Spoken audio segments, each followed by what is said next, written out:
These are my tips for fabric shopping. If you don't know me, my name is Hollly Dennett. I'm a sewing content creator, sewing pattern designer, and I've done lots of fabric shopping in my time. And today are my tips for fabric shopping. If you have a sewing pattern in mind that you're going shopping for, make sure you bring it with you or have it on your phone, because there's some details that might be easier just to have to confirm, such as the amount of fabric that you need to buy. There's nothing worse than finding a fabric that you love, you buy it and you get it home and you haven't got enough.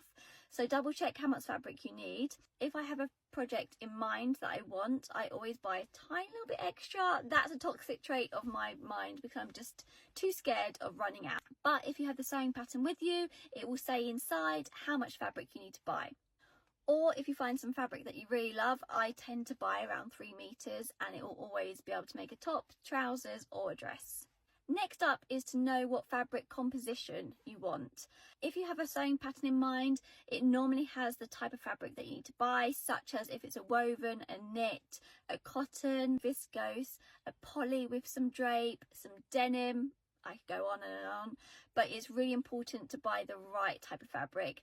Don't get in the trap that you find a beautiful print that you love and then it's the wrong composition or the wrong drape, because that garment is just not going to look right and it's not going to be right for the sewing pattern, because that sewing pattern has been designed for that type of composition of fabric.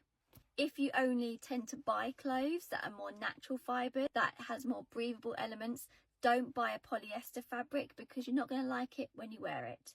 And this brings me on to the next very, very important point, is that to always buy a fabric print that you would normally wear. Sometimes when we're fabric shopping, we get a little bit carried away and we find a print that we love. But realistically, is that a print that you would wear or buy normally in a garment? Because if it's not, you're going to make all that effort of making this garment, you're going to buy the fabric, spend money, and then you get to the end and that garment you're not going to wear because you think, actually, this isn't a print that I like. I actually like the print, but I don't like wearing it. It doesn't suit me. So be strong and make sure it's a print that you like and going to be wearing. If you're a beginner, take your sewing pattern to the fabric shop.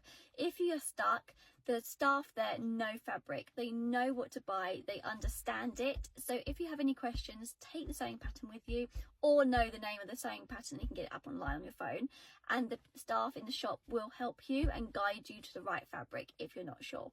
Those are my fabric buying tips in shops. Happy sewing, everyone. These are my tips. All this month I'm posting a sewing tutorial or sewing tips video to help you learn to sew a little bit easier.